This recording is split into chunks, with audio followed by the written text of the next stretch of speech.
What's up, fellow dropshippers? Today is Tuesday, which means that it's time for another Q&A. This week's Q&A I actually did live on Facebook, but I recorded it, so I'm uploading it here. I really like doing it live, so I'm going to be doing it live on YouTube next week, Tuesday the 13th at 8 p.m. Eastern Time. So tune in for that. If you want to make sure that you don't miss that, make sure to subscribe and sign up for the alerts. It's a little bell at the underneath near the description. You'll get an alert on your phone as soon as we go live next week, so you'll be able to tune in. But even if you miss it, it'll still be recorded. It'll still be on YouTube after that. But you can ask questions live, and we'll answer them in real time. Otherwise, you can leave some questions in the comments of any of our videos, and we'll be sure to answer them. Make sure to also stick around to the end of this video because I have a special announcement. But for now, here is the Q&A. What was our listing limit when we started dropshipping on eBay? So we had an old account that we had bought items on eBay from before.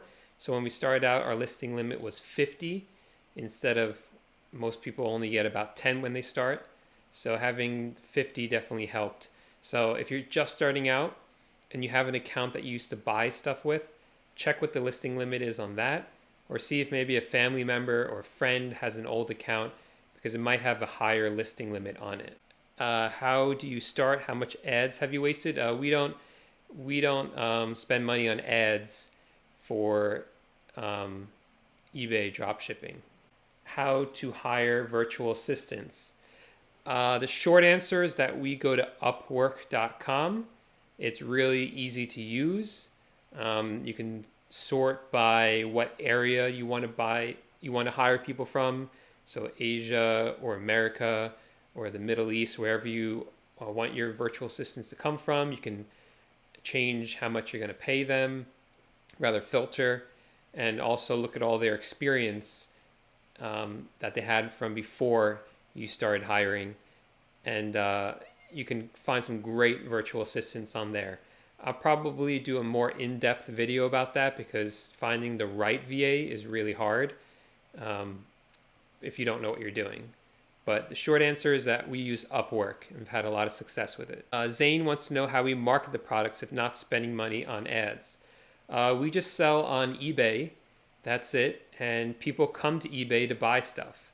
They know when they come there, and I know when they come to eBay that they're ready to buy already. So eBay is the one that really does the process of bringing people in. And I just have to sell them at the right time, which is right then because they're ready to buy. Greg wants to know if I've listed items on Amazon yet. Yeah, so Greg was helping me kind of figure out how to dropship onto Amazon, which is something that we were trying a couple weeks ago. We kind of screwed it up because we didn't know what we were doing. But he's helping us, but we're going to start doing that real soon. We just want to kind of get through some of this holiday season first. BK526 wants to know what software we use to dropship. So I'll put a link in the description below of all the software we use. But we use SKUGrid to reprice our items. We use HydraLister to list our items. And we use TrackerBot, which automatically uploads tracking numbers from our Gmail onto eBay, so we don't have to do that manually. What are the best types of products to sell? Anything, really. You just go on Amazon, go on eBay, see what people are buying. People are buying everything online. And if someone can sell it online, that means you can sell it online. So Waylon wants to know, do you list items even if you get charged a listing fee? So I assume what you mean is that you get a certain number of free listings every month. If you have a higher store like an Anchor store, you can list more for free, but Anchor store obviously costs more. So listings at first are 30 cents each, and when you get a subscription, they're about 10 cents each or 5 cents each. So yeah, I still list them even if I've gone over my free listings because I think the more items you have listed, the more you're going to sell. Okay, I had a message on YouTube from DM. He wants to know what Home Depot's return policy is. He's asking me because we use Home Depot a lot for all of our orders. So Home Depot has a great return policy. Most of their products can be returned within 90 days of delivery. You have to check each item description on their website. It'll tell you if it's 30 days, 60 days, 90 days.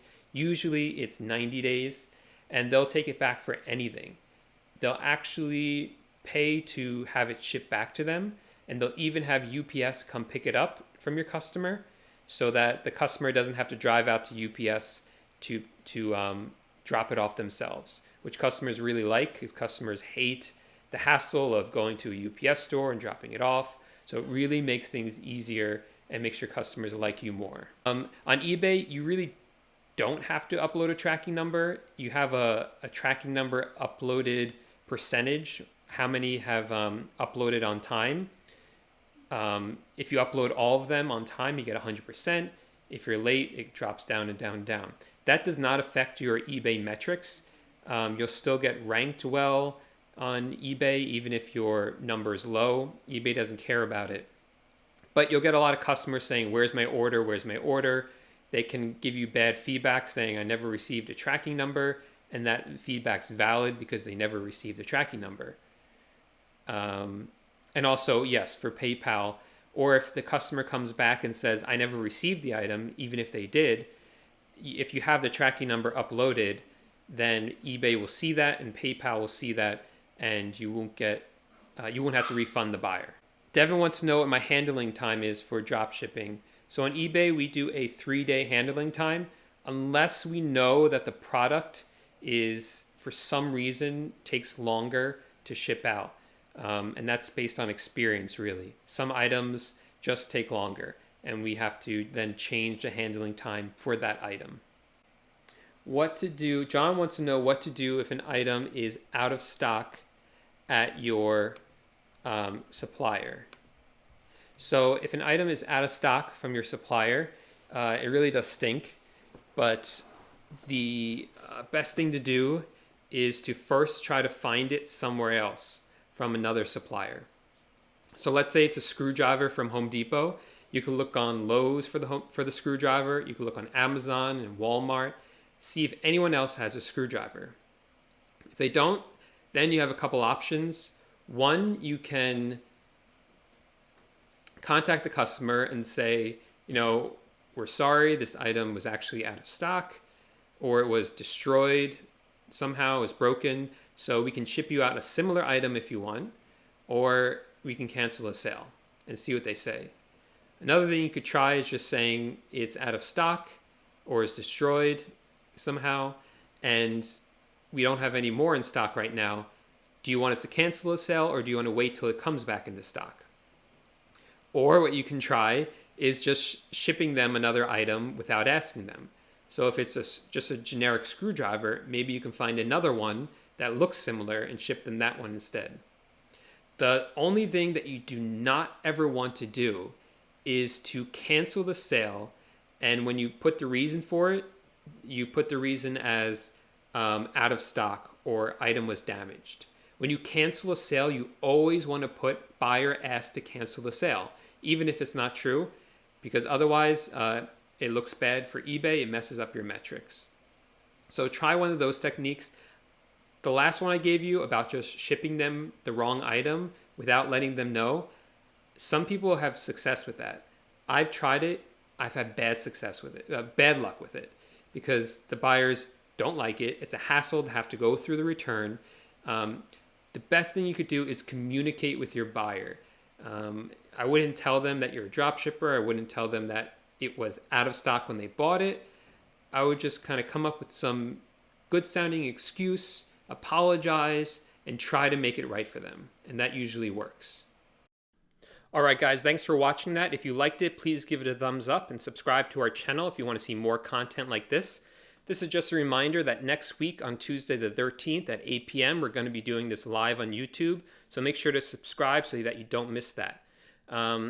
Also, another announcement, in a few weeks, Chad is going to be sitting down with a lawyer to answer any questions you guys might have about whether dropshipping is legal, about LLCs and business formations, partnerships, things like that. So if you have any questions that you might want to ask a lawyer about dropshipping or e-commerce, leave them in the comments and we'll save them for him. And it's going to be, I'm sure, some great content. So make sure to subscribe so you don't miss that. So thanks guys for watching, and we'll see you in the next video.